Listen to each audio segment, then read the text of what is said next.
Welcome. We are so happy you're here with us tonight. I know I say this all the time, but you could be doing something else, but you're not. You're here with us, which is really great. And I'm Pastor Leila, and just very pleased that we get to gather together tonight and worship like that, because that was awesome. And serve this amazing God, you know? Sometimes I just sit back and think, if I start to get bored about singing about salvation, I might be in trouble, you know? So, and I sometimes am. So I need to remind myself, this is amazing. This is what gets people through life, and this is eternal, and it's amazing. So thanks, worship team. That was really great. Well, tonight I want to talk about running the race, and I want to talk particularly about this woman here as an example of how to run a race. So her name is Alice Coachman, and she was the first African-American woman to ever win a gold medal in the Olympics. Huge, massive deal in 1948, first one ever. So I'm going to tell you a little bit about her, because then you can kind of understand what I mean when I'm talking about run a race hard on, okay? Alice became involved in the track team in high school, and while she was there, she competed in the Amateur Athletic Union's National Women's Championships. As a high schooler, she broke every high school record, every national high school record, and every college high school record, okay? And so finally, when she did that, somebody kind of were like, we should probably have her come to our school and run for us. And so she started to go to the Tuskegee Preparatory School, which is in Alabama, at age 16 on a scholarship. Then she went to college, she got her BA, she did a little minor, all the things that a normal teenage and young adult woman does. While she was at it, during those same years, between 1939 and 1948, so she was 16 years old to 25 years old, she also happened to, in her spare time, win 10 national championships in a row. This woman, okay? That's in the high jump, which is what she was famous for. She also won national championships in the 50-meter dash, the 100-meter dash, and the 400-meter relay team in college. During the same period, she won 3 conference championships playing as the guard on the Tuskegee women's basketball team. Then she got to compete in the Olympics in 1948. She went to London, and her qualifying high jump. Now, let me remind you what a qualifier round is. Every nation sends their very best, but sometimes a nation isn't very good at certain sports, right? And so their very best isn't quite enough to reach the standard. So they have to do a qualifying round just to make sure you can compete. In her qualifying round, she beat the 16-year record by 3/4 of an inch in the high jump. That's just the one to get her in to the Olympics. She broke the record. And then during the Olympics, she broke her own record by 2.5 inches on her first try. Okay? First try. She was the only American woman to win an Olympic gold medal in those games, in the whole Olympics that time. And her medal was presented by King George VI, which sounds kind of cool, you know. When she came home, she got to meet President Harry Truman and former First Lady Eleanor Roosevelt. And in 1952, she became the first African-American woman to endorse an international product when she was signed as a spokesperson by Coca-Cola. Now, this is a really big deal.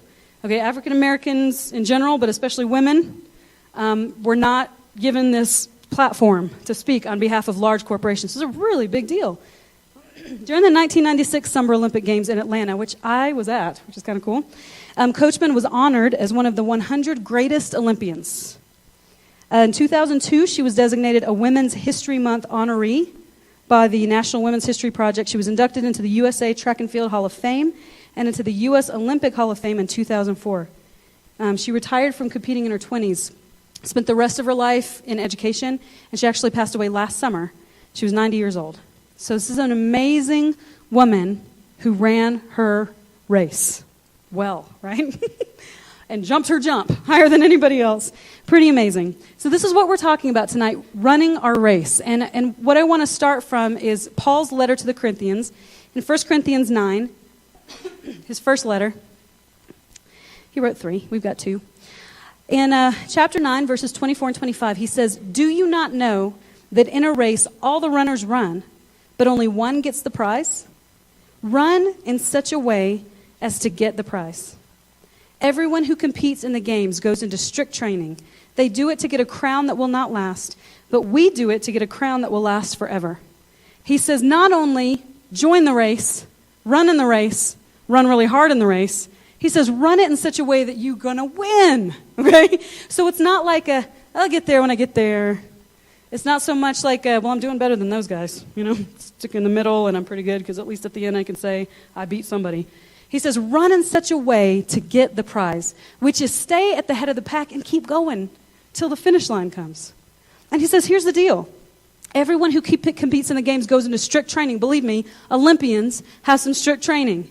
But they do it to get a crown that will not last. She did it to get a medal and lots of honor, believe me, and broke through barriers for everybody who came behind like crazy, no doubt. But she's gone, hopefully in heaven, And her medal is in a museum or with a family member or something like that. It's not with her. She was doing it to get something that would not transport from earth to heaven, and yet we are running for something to get a crown that will last forever. So we got to run this race with all of our heart, with all of our strength, with all of our endurance. Now, when we talk about working hard, running hard, living hard, we balance that by two different sides that we see in John 15.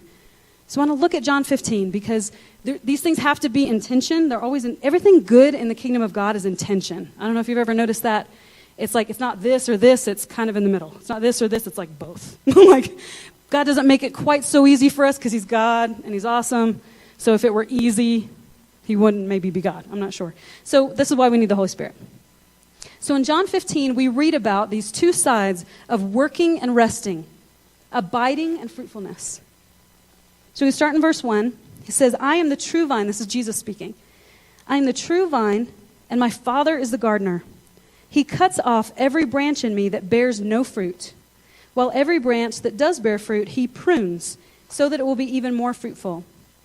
You are already clean because of the word I've spoken to you. Remain in me, as I also remain in you, or abide, in other translations.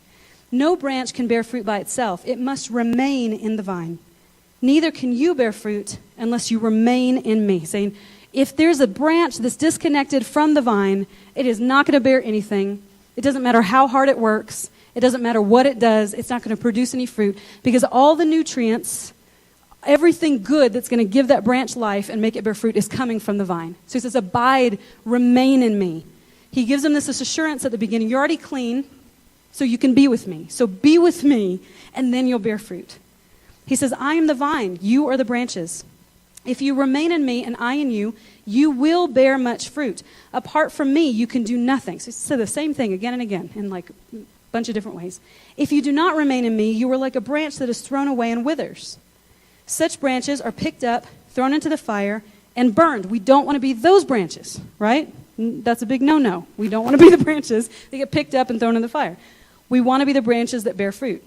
If you remain in me and my words remain in you, ask whatever you wish, and it will be done for you. Wow, that's pretty awesome. This is to my Father's glory, not ours, but the Father's glory that we bear much fruit, showing ourselves to be his disciples. So when we try to wrap our heads around this message in John 15, we like to use a tool called the semicircle. And here it's super simple, okay? The idea is there is a rhythm to our lives. There is work and there's rest. There is abiding and there is fruitfulness. When we go over to the work and fruitful side, in order to get back to abiding, we have to prune back. Nobody likes to prune back. In American society, you don't go lower, you don't get smaller, you keep getting bigger, right? But pruning is a fact of life, of all organic things, must be pruned back for greater fruitfulness. And so the idea that he's trying to show us here is, if we will make time for abiding in Christ, if we will prune back, then we get what we need from him, we let that pendulum swing, and then once we are in him really well, and this stuff happens on a daily basis, but can also happen in seasons, right, of abiding in fruitfulness. When we've got what we need, then as we head back toward fruitfulness, we grow, and now all of a sudden the harvest is ripe. When the end of the harvest comes, we got to prune back again. See what I mean? So this is why it's called a rhythm of life. Eugene Peterson, in the Message version, we talks about Matthew 11, that talks about, hey, my yoke is easy and my burden is light. He says, come and join me in the unforced rhythms of grace. That's the translation of that. The unforced rhythms of grace. So there's rest and there's work, there's abiding and there's fruitfulness. Now, because we are Americans, we tend to work too much. Now, when I say we, I mean in general, okay? So not all of us do. I'm learning. So I've been here 10 years, you know what I'm saying? So it's not like Summit County's new. But I'm starting to realize we put a lot of emphasis on rest here, believe me. If you have heard me open my mouth in the last few years, you have heard me talk about Sabbath. You've heard me talk about daily rhythms of rest. You've heard me talk about working from rest instead of resting from work, okay? This is what God did. People say, well, he didn't rest until the seventh day of creation. Yeah, but what was he doing before day one? You know what I'm saying? So he was working from rest. He was sort of okay and rested before he even started creation, which I don't think took a lot out of him because he's God. So I have seen that because we are workaholics in general, the way we take it as the American church, and probably the way we should at first, is don't work so much, take a day off, calm down, breathe, enjoy nature. And I have been the biggest proponent and the biggest pain in all of your butts about that, okay? But I'm wondering if maybe we need to work more. Now, I don't mean work your job more. I mean kingdom fruitfulness, okay? So I want you to think for just a second, how hard am I working for the kingdom right now?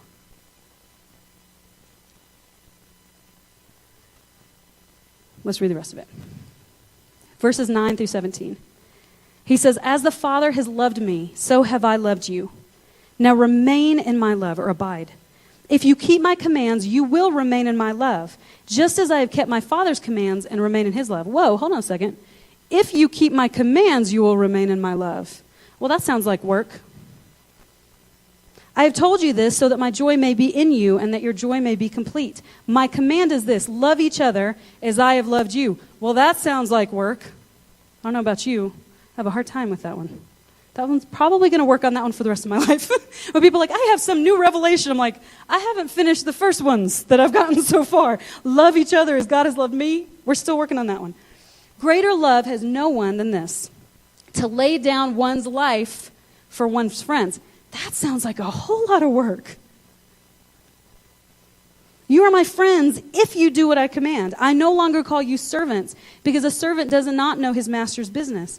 Instead, I have called you friends. Aw, he's called us friends. We're off the hook. For everything that I learned from my Father, I've made known to you. But you did not choose me. I chose you and appointed you so that you might go and bear fruit, fruit that will last, and so that whatever you ask in my name, the Father will give you. This is my command, love each other. And then he kind of goes on to a different topic.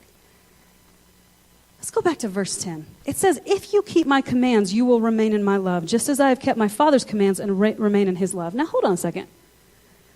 If all we're going to do is abide, then what in the world does this mean? That I actually can't abide completely unless I'm keeping his commands. Interesting. As Jesus kept his Father's commands. Whoa, now we're on to a whole other level. He wants us to obey his commands the way he obeyed the Father's commands. That sounds like work. Here's the deal. We can't rest unless we work. Just like working without rest is awful. It's fruitless because we find ourselves not having time and effort and energy to suck what we can from the vine. We find ourselves shriveling up and dying, even though we're working really hard for God. That's what happens when we don't rest and abide. But what happens when we abide a ton and we do whatever we want with our lives and we skip in and out when we feel like it and we don't work hard is that we don't rest well. Think about it for a second. About a month ago, I preached a message on spiritual fitness, and we talked about spiritual strength, spiritual endurance, spiritual flexibility, recovery time, which is how fast you recover after an injury or whatever, and rest. And all I said about rest was this. Maybe some of us don't sleep that well because we're not working hard enough.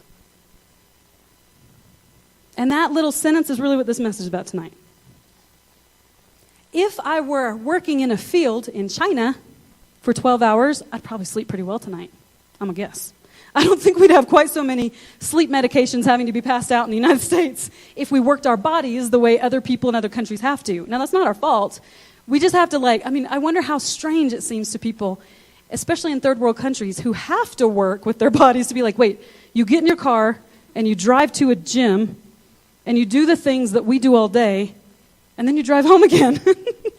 But that's our lives, right? Because we're a first world nation, and so we don't have to work our bodies. But think about it for a second. If we were working really hard, we would rest really well.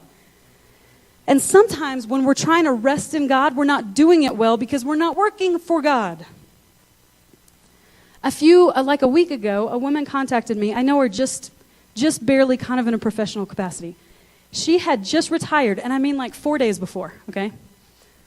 She sent me a Facebook message, and she said, "Where's that blog you wrote on Sabbath?" I was like, "I don't know. Did I write a blog? I don't talk about it all the time. I think some Facebook post or something." So she starts asking me all these questions about how to take a Sabbath. Now, you do see how funny it is that she's just retired from her full-time job, is now in the retirement golden years, and now wants to know about a Sabbath. Does that strike you as strange? She's in her late 50s, early 60s, and for the first time, I said, "Have you ever taken a regular weekly Sabbath before, like a day of rest?" And she hemmed and hawed, but no. When she described it, nope, not regularly, not a weekly day rest. But now that she's retired, she wants to try. And I said, "Here's the problem. You got no work. You can't take a Sabbath when you're not working. Every day is rest. How in the world are you supposed to?" I didn't say it like this, but this is what I'm thinking. How are you supposed to take a day of rest when every day is rest? This is why I'm absolutely astonished. Our rhythms of work and rest are so screwed up. People work and work and work and work to get to retirement, and then they crash into retirement and get bored out of their minds. Does that sound like good? It doesn't sound like what God had in store for us at all. People fall into depression when they retire. They have no purpose. And I'm not saying that our work, like our vocation, has to be our only purpose. For a lot of people, though, it is. Because they haven't actually been fruitful in the kingdom all those years. So the only form of work that they have is what they go to this job day after day, and now that's gone, and they look around and say, Somebody was telling me a week or so ago, their grandfather's in their 80s. And he's like, one day he's going to have to stop working this farm. And I was like, unfortunately, what I foresee happening is when his body can no longer work the farm, within a few years he'll probably pass away. Because without purpose, without work, without fruitfulness, we have nothing. Work is really important, and it has to stay in balance. So if we're kind of in this in-between days of vegging, okay, let me just give you the numbers that I gave you a couple weeks ago. I don't have them written down, so hopefully I'll remember them. Oh, I do. In 1 week you have 168 hours. So if you work 60 hours a week, most of us don't, or at least not regularly. If you work 60 hours a week and you sleep 8 hours a night, you still have 44 hours every single week to do what with? If you have a family, yeah, you spend time with your family, but I'm talking about 44 hours. If you work a 40-hour-a-week job, you've got 64 hours a week. What are we doing with it? If we're not working, guess what? We're not going to do well. We're not going to rest well. I'm not surprised sometimes when people come and say, I don't know, my Sabbath is not really working out. I'm like, well, what'd you do on your day off? This. Sounds like a good day off. What'd you do the other days? Nothing. Because guess what? Their 8 hours of work wore them out. What? I got to just tell you, I grew up with an immigrant for a father. So, I have seen what hard work looks like. I have seen someone who has to build something from scratch because there's nothing there. I mean, he had an education when he came to the U.S. That was it. My father owned his own clinic. He was a doctor. Owned his own clinic. So that was a full-time job right there. Every single day of the week, he worked a 40-hour job right there. But during lunch or when he didn't have any patients at the office, he also worked at the emergency room because we had a small little town, one hospital. And on his days off or weekends off, he worked at other emergency rooms and other rural hospitals that were desperate for a doctor for that weekend or whatever. Sometimes driving 1 to 4 hours one way to go work in a hospital over the weekend. He would get home. I have memories. Most of my memories of my father when I walk in the house is him asleep on a couch. exhausted. I mean, by the end of his life, I was pretty convinced he had sleep apnea. The man could fall asleep anywhere and did. I mean, I saw him one time fall asleep as he was dictating a chart and wake back up again, and we were like, that is not good. You better not be prescribing medication when you're falling asleep in the middle. Just worked and worked and worked. Now, he rested too. I would go to his office on lunch, and he every day sat down at his desk in his office, and it didn't matter to him how many people were waiting, which I'm sure was not pleasant as a patient, but it was the way he did it. And he sat and had lunch. And if I was there or any of my sisters were there, he chatted and he talked, and he never seemed rushed. He worked so hard, but he took time. Every year, I think about kind of Eric's family. They worked normal jobs. I mean, sometimes I look at my family, I'm like, we were crazy. Like, we just grew up like that. They worked normal jobs, but they didn't take like yearly family vacations. Every year, sometimes several times a year, we went away as a family. Every spring break, we went to the beach or the mountains. Every summer, we took a family. And it's not that the man didn't know how to rest, but the rest times were particularly sweet and particularly amazing because he worked so hard. When he slept really well. You know what I'm saying? And he did it all for us, and he never batted an eyelash. I never heard him complain about it, ever. Ever. Because to him, it was just how you live life. You work hard and you rest hard. You work hard and you play hard. And when you do that, you have a thriving rhythm of life. Look at verse 12.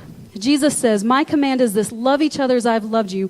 Greater love has no one than this, to lay down one's life for one's friends. Just take a second and look at that, verse 13, and imagine in your head how much work that takes. I don't know what it means for us. You know what I'm saying? But it sounds intense. It sounds like something that's probably not just going to wander and meander into our lives on a Monday. It sounds like something we'd probably have to work for. In verse 15, I no longer call you servants. Now, here's some good news, right? We're no longer servants. Now, think about the life of a servant. Show up on time, work until you leave. There is no freedom there. It's hard work. And we'll look at that and say, oh my goodness, thank goodness, we're no longer servants. We can be his friends. But here's the problem. We're Americans. And so the way we do friendship is different than the way he was talking about friendship. Because the way he was talking about friendship looks a whole stinking lot like being a servant, except you get friendship with it, okay? So when I read that, I think, oh, that's amazing. He calls us friends now. And so I don't have to work as hard. That's not what it means. It just means that now we get to put covenant alongside the kingdom work. We get to put that relationship that he's made with us alongside it, so that when we get worn out doing the work, which we still need to do, we have him to rely on. We have grace. We have a friend that we can go to and say, I'm really tired. And he could say, yeah, I get it. I see all the work that you're doing. Great job. Keep going. Let me give you some grace here. Let me give you some rest here. Let me give you everything that you need here. I worked hard too, and I know exactly what it feels like. Let me send you back out and do some more. That's what we get with the friendship. We don't get like, okay, let's all sit down and chit-chat for a millennium. You know what I'm saying? That's not what heaven is like. I don't know what heaven's like. But if there was work in the garden before sin, then there will be work in heaven. You know why? We need purpose. Really, really good to have purpose and to have work. The trick is keeping it in balance. And then in verse 16, you did not choose me, but I chose you and appointed you. Why did he choose us and appoint us? For covenant, yes. To bring us in and let us abide in him, yes. Because he loves us and he wants a relationship with us, yes. But also so that we might go and bear fruit. And not just flash in the pan because we don't have rest, so we get burnt out, but fruit that will last. To go out and build a harvest that will be there year after year after year and will create and multiply into more harvest everywhere else. That will exponentially multiply into harvest all over. That's fruit that will last. We have to have rest to do that. That's why rest was one of those areas of spiritual fitness. But how many other areas were there? You know what I'm saying? We got to wear ourselves out to rest well. And then we got to rest really, really well to go back out and work. That is the rhythm of life. Now, we've been here for a decade. Last month was 10 years since Eric and I bought our little place here. And our goal has always been to be missionaries. And here's what missionaries do, if I could boil it down in a sentence. They go into a context and they figure out the positive aspects of that culture and the negative aspects of that culture. And sometimes there are neutral ones that you can bend one way or the other. Every earthly culture has positive and negative aspects to the culture. And the negative ones cannot be used for the kingdom. They actually stand in opposition to the kingdom. They don't only have to be let go of, sometimes they have to be stood against. Because otherwise they're going to pervade everything, because that's what culture does. You look around, you can't put your finger on what culture is, you have to describe it, right? It's like values. You can say you value something, but it's how we spend our money, how we spend our time, that's what we really value. The positive aspects of any culture are like, whoa, you get in a place, you're like, we can use that. That's actually right in line with what the Bible says about this. They don't know it. It might not be redeemed, but that can be used. Now, if somebody comes as a missionary and has one or the other of those things, we're in trouble. If a missionary from the UK decides to go to Cambodia, and he has no idea of the negative aspects of his own culture in the UK, then he'll think they're all positive, and he will go to Cambodia, and he'll see all the differences and say, those are all negative. So not only will he bring the gospel, he'll bring his whole culture, which is a problem. Every good missionary knows you don't bring your culture. That's called imperialism. You don't bring your whole culture and say, you can't serve. This is how the Romans did missions. It was bad. They said, in order for you to be a Christian, people in Nigeria, you have to change everything about how you worship. You have to dress like us. You have to talk like us. You have to sing songs like us. You have to be in buildings like us. Because they couldn't see their own nation of origin had negative sides to it. They were hidden in there. But if a person comes and they do know those negative things and they go to Cambodia and they say, wow, there's so many amazing things here, and they see it as all positive, now we're in trouble too. Because there's something in every earthly culture that's not a godly value, right? And now we're going to take that wholesale on, and what's going to happen is sometime they're going to go spread that somewhere else, and it's still going to be imperialistic. Because now we have a preferred superior culture. There is no preferred superior culture except kingdom of God.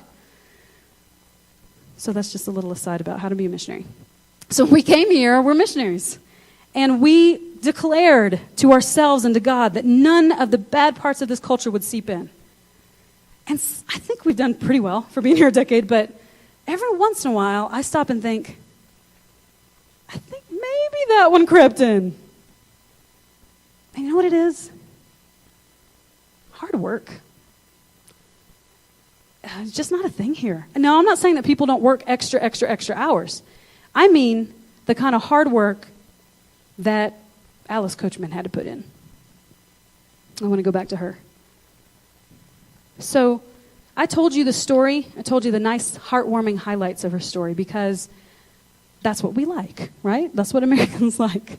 We like the success stories. We want to hear about the pain. We don't want to hear about the lament. The prayer out of pain is what lament means. We want to hear about the good stuff. And the good stuff is this woman, against all odds, was the first African-American woman to win a gold medal in the Olympics. Now, we don't want to hear about the odds because that's depressing. But I'm going to tell you anyway because you know how I am. So I think we need to hear them. She was born in 1923. You know what came around in 1929 when she was a ripe 6 years of age? The Great Depression.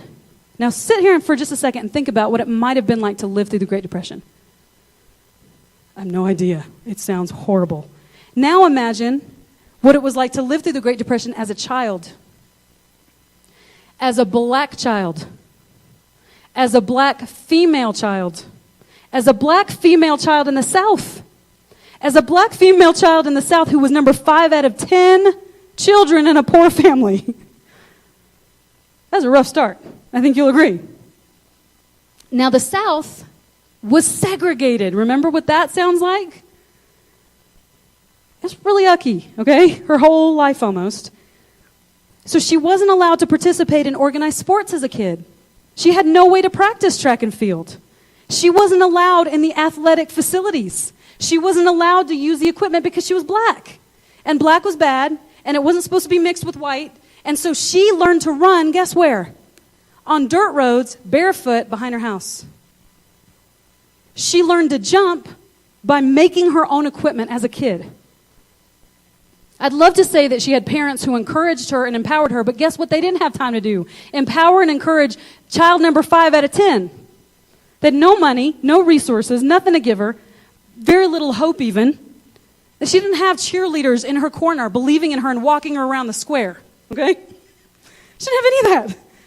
Everything that she got had opposition. Remember those high school and college records she won in high school? The high school records and the college records that she won, that she broke. She won them barefoot. She broke the records. I'm not making this up.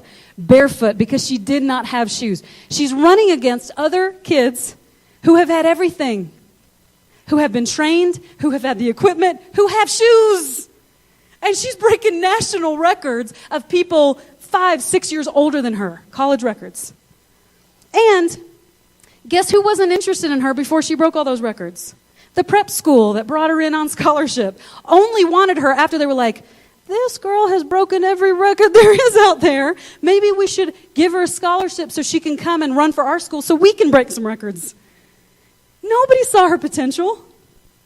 Nobody gave her a leg up. Everything that she accomplished, she just worked and worked and worked until she got there. Now listen to what it means to be on scholarship. She's 16 years old. She goes to the school on scholarship. What that means is she studies like every other student there. She studies and trains like every other athlete there. Oh, and by the way, one of the rules to her scholarship is she has to work. She has to have a whole job in addition to her studying and her training.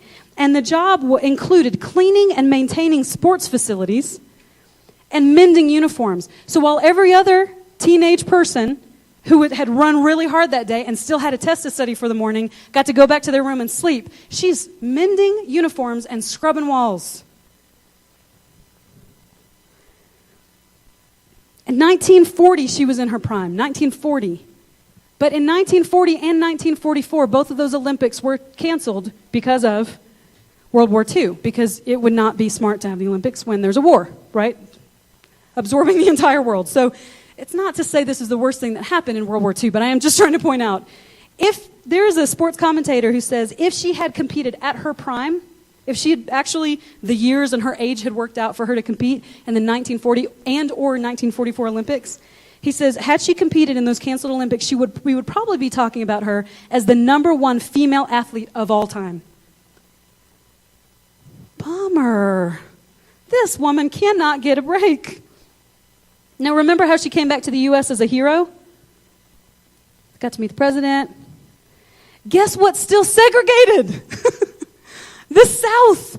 She just stood up and got a gold medal in front of the whole world, and now she's got to go back to Alabama and Georgia and get on the back of a bus. 16 years later, desegregation happened officially, and I'm here to tell you it took a whole lot longer for that to happen in Alabama because that's where I'm from. I don't know if in some places it actually has happened still, to this day. 16 years after this woman accomplished this amazing thing, she still got to use a different water fountain than the white people in her town. Imagine for just a second. Now, we already talked about how well she ran her race, but think about it now. Talk about opposition. Talk about barriers. Talk about obstacles. Talk about hurdles. Cadence, our oldest, has been on this fairness kick lately. It's not fair. That's not fair. And I'm like, son, you know what's not fair? You got 2 loving parents who give you everything you want. Well, not everything he wants, but everything he needs, and some things he wants. You've got an amazing education here that's free. Dual language school, free. You know what I'm saying? You've got enough food to eat. You've got a great house. You've got oikos. You've got so many people around. Our battery went dead yesterday, and we were kind of stranded, and there's about 16 people I could have called who I know would come. And thank you, Keaton, because he did. I was not afraid, and the kids weren't afraid. They weren't like, what's going to happen to us? I'm like, we've got people. We have so much. Yesterday, his soccer game was rained out. And so I took him to a movie, and it was one of those days that's like, we're going to go to a movie. Oh, man, we live in this tiny little town with 8 movies. There's not going to be a single kids movie on. So we went to see this movie, Leap, which I'd never heard of. And you've probably never heard of it, because Disney didn't do it, probably, is why. I just read the summary, and I was like, that'll do, taking 3 little kids, they'll be fine. They just want the popcorn, they'll be fine. This was the most amazing, I cried at the end of it. I'll try not to give any spoilers. But we talked about fairness on the way home. Because the story was about, you know, how fictional little kids' stories are, okay? A little girl who grew up in an orphanage but loves to dance ends up in a Paris ballet school and ends up side by side with a little girl who's been trained her whole life, who's had everything that she's ever wanted to inspire and encourage her nutrition, her finances, her dancing in every way, can buy her way into the school, all this stuff. And here's this little girl who had nothing. And you know what? She doesn't spend a whole lot of time complaining about that in the movie. She just gets to work. Of course, she wins because, you know, it's a movie for kids, you know. And that's not even a spoiler alert because you all knew that was going to happen. It was just amazing to me when I got to explain to my son, how do you think that was fair? It's not fair. But it's not our job to look at what's fair, to look at what we have and don't have. Our job is to look at what we have today and to move forward. On Friday night, I got it in my head, Friday afternoon, I was like, we're spending the evening at home. Let's babysit Sarah and Isaac's kids. So we're going to bring the kids over in the evening for a couple of hours. It was not some big martyr thing. It was just like, we got a house, the kids are going to be here. What's 3 more, you know? And so Sarah shows up like beaming. She's like sending me emoji after emoji on the phone, like, are you serious? You're an angel. You're a treasure. She brought a zucchini banana bread for it. I mean, you know, just so grateful and thankful. I'm thinking they are going to do something awesome tonight. I know it's last minute, but they have planned some incredibly restful, amazing date. So I get there and I said, what are you guys going to do? And she said, demo. I'm like, is that a movie? What is that, a restaurant? What's demo? No, they're going to work on their bathroom. They worked on their bathroom for 2.5 hours because it's hard to do with little kids running around. And their adopted grandma who watches after the kids is gone to take care of a sick relative in El Salvador. And so how, you know, like, that's what they did on their date night. Think about it for just a second. How much time do most of us have? Are we working hard? Where's our time going? I'm asking myself that, guys. The worst messages to preach are the ones that I know are challenging, but partially it's because God is like banging me. Hey, 44 hours a week, where's it going?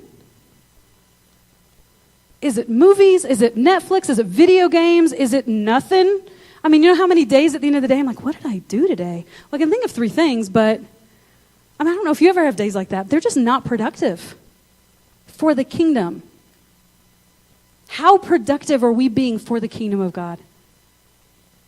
I hear again and again and again, you know what? It's been a rough day. I don't want to see anybody. What? It's been a rough day at work, so we're not going to go be with people? I'm sorry, that's not an option that God gives us. You know, it's been a really tough week, and I worked 4 extra hours, so I'm just going to take the whole weekend to go do something all for me.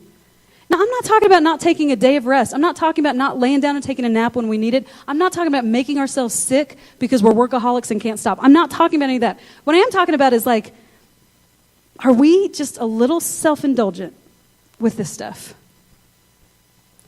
Because the people who I know who are the hardest working and know how to rest, and it's really hard to find a balance, but that's what we're called to, a bad day doesn't knock them on their butts for a week. A bad interaction with someone who wasn't very nice doesn't get them griping for 6 hours. They just don't have time for it. Their recovery time is a whole lot faster. And I wonder sometimes if ours is super, super slow because it can be. Because most of us don't have to work 80 hours a week just to get enough for a meal at the end of the day. So here's some questions. How's our spiritual fitness? You know, when people come here and visit, you notice they have a hard time catching their breath, right? No matter how great a shape they're in when they get here. We had some friends visit a few weeks ago, and they're way better shape than we are, but they're like, what is happening? I walk upstairs and I can't breathe, you know? And we're like, oh, that's the altitude. Yeah, it gets you. There's less oxygen here, you know? And they're like, when is it going to stop? Not in a week, you know, not in a weekend. Well, your body develops more red blood cells, so it can breathe without as much oxygen. That's what we call acclimating, right? So that once we've been here for a while, we don't expect to still be heaving and huffing and puffing climbing upstairs. How are we doing acclimating to what God's asking from us? Are we still huffing and puffing after every time we get up some stairs, after every bad interaction, after every bad week? I get it. A bunch of us are introverts. You know what? I'm not sure we're going to stand before God at the end of time, and Him say, "Oh, you didn't do much." But that's okay because you like spending time by yourself. You're an introvert, so you get a free pass on every time you could have been there for someone. You could have gone and prayed with a group. You could have reached out. You could have loved. You could have gone to a, community meeting to see if by some chance you'll meet somebody. The stuff that's happened with the African community, do you know how much work that has taken? I mean, God has done all the fruit in it. It's barely anything yet, but it's so exciting. It's taken a lot of singing work. It's taken a lot of times of showing up to things and nothing happening. It's taken a lot of lunches with people where it's been like I walk away and I'm like, I don't know if God's doing anything at all, but I'm still going to do it even though it requires work, because that's how the kingdom of God grows. Because guess what? We don't just stand as a farmer in our home and like throw seeds out and a harvest come. That's not the way it works. We got to get out there with a bunch of hoes, ideally together, right? And it's hard work. I would never want to be a farmer. I'm telling you. My grandfather on my mother's side was a cotton farmer. And I'm not kidding. That whole I had to pick cotton before school and after school. That's real. I mean, my mom did that stuff. It's hard work.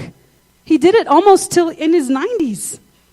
Hard, back-breaking, physical work. That's what it takes to grow a harvest. Not get around to it when I get around to it. You know what? I don't feel like working the field today. Just one of those days that I kind of feel like I need some alone time. I need some me time. I need to go have some activity that fills me up. I need to go be in the mountains because the mountains are my place. We don't get a harvest by living that way. A farmer will never grow crops that way. That's what we're called to. And if it doesn't seem fair, then we need to go back and reevaluate what we signed up for. When we sing about his salvation and what he did for us, is it possible that we've forgotten? And so that now we sit around and think it's just not worth it. It's not worth it for me to get up an hour earlier. It's not worth it for me to just grab onto something deep down, like I cannot even imagine how many times Alice Coachman must have had to, when nobody was around encouraging her, when no one was saying you can be great, when no one was doing any of that for her, and we have that. We have that here. We have to dig down a little deeper and say, I'm tired. I don't want to. This is awful. This is hard. But the only way I'm going to rest well is if I work. Now, for the one or two people in this room who work way too much, stop, okay? But for all the rest of us, we pretty much could be working a little bit more in the kingdom, I'm going to say. And you know who you are if you're working too hard, Isaac. So here's some questions to process. What exhausts you? I want you to just close your eyes for a second. What at the end of the day, if you can think back to the last 5 times that you came home and said, I am really tired in my spirit, in my soul, in my body, I'm so tired, I just can't deal with stuff right now. Is it ever difficult conversations? Is it ever working a normal workday? Is it ever spending lots of time with people? Prayer? If you answered yes to any of these things, I would seriously encourage you to think about increasing your spiritual fitness, because those are not things that should wear us out. Not spiritually, not physically anyway. We're just going to play a song, and it's a very sweet song because I don't want any of this to come across as guilt or shame. I want it to come across as accountability. And there is a difference. Guilt and shame attacks who we are, where we leave saying, I'm awful, I'm bad, I feel dirty, I feel ugly, and we feel an attack at us, so we put up defenses. And so if you feel any defensiveness rising up, it might be because there's shame present. And I don't want it to be from me, but I know that in communicating, sometimes that can come across. And so I just want the next few minutes to kind of shed that, if there's any of that, and to be able to hear the truth in the midst of this, whatever the truth is for you, to be asking the Lord, what is it that I need to increase in my spiritual fitness? Where is an area where I just need to say, get up and do something? No more whining.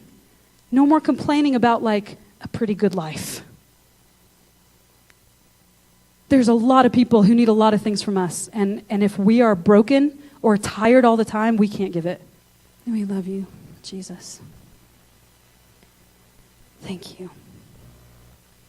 for your grace and for receiving us in our failures, in our weaknesses. Thank you. And Lord, we just offer ourselves to you again, pouring not just our praise with words, but our lives out before you. Because even if you never gave us another blessing, even if you never met another need, even if you were not true to your promises, which we know you are, even if none of those things happened, we owe you more than we could ever give back. And you've canceled all those debts. And you've redeemed everything from our past. We don't give you our lives to pay you back in some way, because we never can. We do it because you're worthy and we love you. And so, Lord, right now I pray you would show us areas that we can do something about. Show us places where our time and our energy and our efforts are just falling through the cracks. Places where we're being very unproductive. We're not resting and we're not working. Where the enemy is stealing away moments of our lives. We want to rest. You have rest for us. You absolutely want us to abide and rest. But in those spaces in between where we're not doing anything, show us those places. I pray that right now you would drop time periods.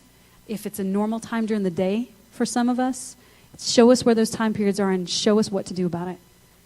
If it just comes down to pure discipline, help us train like an athlete. Take us into strict training, because we are absolutely competing in this game. We are absolutely running a race. The enemy knows it and you know it. Sometimes we're the ones who forget. Help us be fit spiritually enough.